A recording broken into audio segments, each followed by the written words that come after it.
ನಾನೀಗ ಮಲ್ಲೇಶ್ವರ ಮಾರ್ಕೆಟ್ ಬಳಿ ಇರುವಂಥದ್ದು. ನೀವು ಈಗಾಗಲೇ ದೃಶ್ಯದಲ್ಲಿ ಕೂಡ ನೋಡ್ತಾ ಇರ್ಬೋದು. ಮಲ್ಲೇಶ್ವರ ಮಾರ್ಕೆಟಲ್ಲಿ ಈಗಾಗಲೇ ಹಬ್ಬದ ಖರೀದಿಯಲ್ಲಿ ಕೂಡ ಜನಸಾಮಾನ್ಯ ಇರುವಂಥದ್ದು. ಇವತ್ತು ಮಳೆ ಇದೆ, ಸೊ ಮಳೆಯನ್ನು ಕೂಡ ಲೆಕ್ಕಿಸದೆ ಜನಸಾಮಾನ್ಯರು ಹಬ್ಬದ ಖರೀದಿಯಲ್ಲಿ ಕೂಡ ತೊಡಗಿದ್ದಾರೆ. ಸದ್ಯ ನೀವು ದೃಶ್ಯದಲ್ಲಿ ಕೂಡ ನೋಡ್ತಾ ಇರ್ಬೋದು. ಲಕ್ಷ್ಮೀ ಹಬ್ಬ ಅಂದರೆ ಪ್ರತಿಯೊಬ್ಬರ ಮನೆಯಲ್ಲಿ ಕೂಡ ಬಹಳಷ್ಟು ಅಂದರೆ ಸಂಭ್ರಮದಿಂದ ಆಚರಣೆ ಮಾಡ್ತಾರೆ. ಸೊ ಈ ಕಾರಣಕ್ಕಾಗಿ ಈಗಾಗಲೇ ಬಹುತೇಕವಾಗಿ ವಿಶೇಷವಾದ ಹೂಗಳಾಗಿರ್ಬೋದು ಬಹುತೇಕವಾಗಿ ತಂದಿರುವಂಥದ್ದು. ಸದ್ಯ ನೀವು ದೃಶ್ಯದಲ್ಲಿ ಏನು ನೋಡ್ತಾ ಇದ್ದೀರಾ, ಪ್ರಮುಖವಾಗಿ ಈಗಾಗಲೇ ತರಬೇರಿ ರೇಟುಗಳು ಕೂಡ ಇದೆ. ಯಾಕಂದರೆ ಲಕ್ಷ್ಮೀ ಹಬ್ಬ ಅಂದರೆ ಪ್ರತಿಯೊಬ್ಬರು ಕೂಡ ವರಮಹಾಲಕ್ಷ್ಮಿ ಹಬ್ಬವನ್ನು ಬಹಳ ಸಂಭ್ರಮದಿಂದ ಆಚರಿಸ್ತಾರೆ. ಉಡುಗೆ ತೊಡುಗೆಗಳೊಂದಿಗೆ ಅಲಂಕರಿಸಿ ಲಕ್ಷ್ಮೀ ಪ್ರತಿಮೆಗಳನ್ನು ಕೂಡ ಇಡುವಂಥದ್ದು. ಪ್ರಮುಖವಾಗಿ ನೀವು ದೃಶ್ಯದಲ್ಲಿ ಕೂಡ ಹೂಗಳಾಗಿರ್ಬೋದು, ಹಣ್ಣಾಗಿರ್ಬೋದು, ತೆಂಗಿನಕಾಯಿ ಆಗಿರ್ಬೋದು, ಮಾವಿನ ತೋರಣ ಆಗಿರ್ಬೋದು, ಪ್ರತಿಯೊಂದನ್ನು ಅದರಲ್ಲೂ ಕೂಡ ಕಮಲ ಹೂ ಏನಿದೆ ಅದನ್ನು ಕೂಡ ಲಕ್ಷ್ಮಿಗೆ ಇಟ್ಟು ಪೂಜೆಯನ್ನು ಕೂಡ ಮಾಡುವಂಥದ್ದು. ಸೊ ಗುಲಾಬಿ 1 kgಗೆ 300ರಿಂದ 450 ರೂಪಾಯಿ ಇದ್ದರೆ ಸೇವಂತಿಗೆಗೆ 150 ರೂಪಾಯಿಂದ 450ವರೆಗೆ ಇರುವಂಥದ್ದು.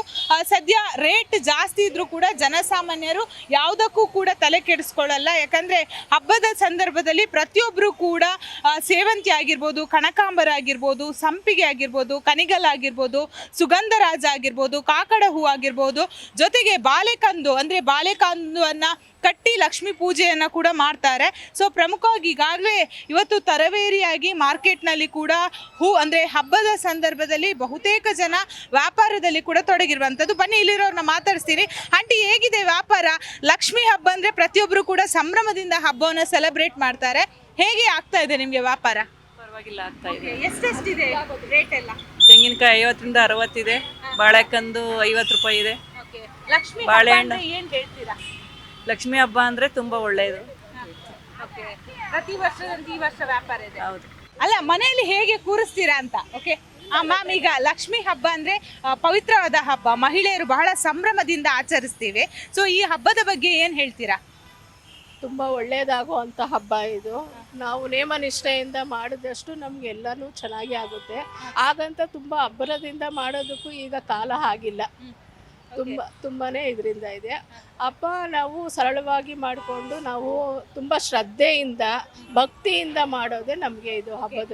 ಈಗ ಲಕ್ಷ್ಮಿ ಹಬ್ಬದ ಸಂದರ್ಭದಲ್ಲಿ ಲಕ್ಷ್ಮಿಯನ್ನು ಹೇಗೆ ಕೂರಿಸ್ತೀರಾ? ಅದಕ್ಕೆ ಯಾವ ರೀತಿ ತಯಾರಿಯನ್ನು ಮಾಡ್ತೀರಾ? ಅದಕ್ಕೆ ಆದಂಥ ಸಂಪ್ರದಾಯಗಳಿದೆಯಾ? ನಮ್ಮ ಇದರಲ್ಲಿ ಏನಂತ ಸಂಪ್ರದಾಯ ಇಲ್ಲಮ್ಮ. ಬ್ರಾಹ್ಮಣರಲ್ಲಿ ತುಂಬ ಇರುತ್ತೆ ಅದು ಸಂಪ್ರದಾಯ. ನಾವು ಮಾಡೋ ಅಂಥದ್ದು ಕಳಸ ಇಟ್ಟು, ಫೋಟೋ ಇಟ್ಟು, ದೇವರಿಗೆ ಸೀರೆ ಉಡಿಸಿ, ಎಲ್ಲ ಥರ ನೈವೇದ್ಯಗಳನ್ನಿಟ್ಟು, ಎಲ್ಲ ಥರ ಹಣ್ಣುಗಳು, ಕಾಯಿ ಎಲ್ಲ ಇಟ್ಟು, ಆ ಕಳಸಕ್ಕೆ ಇಂಥದ್ದೇ ಅಂತ ಇರುತ್ತೆ ಹಾಕೋ ಅಂಥದ್ದು ಪ್ರತಿಮೆ. ಇದು ಅರಶಿನ, ಕುಂಕುಮ, ಅಕ್ಷತೆ, ಕಾಯಿನು, ಇನ್ನು ಇಟ್ಟು ಪೂಜೆ. ಈಗ ಮಾರ್ಕೆಟ್ಗೆ ಬಂದಿದ್ದೀರಾ, ವ್ಯಾಪಾರ ಅಂದರೆ ಹೇಗಿದೆ? ದರ ಏರಿಕೆ ಇದೆಯಾ? ಹೂಗಳಿಗೆಲ್ಲ ಹೇಗಿದೆ? ತುಂಬ ದರ ಇದೆಯಮ್ಮ.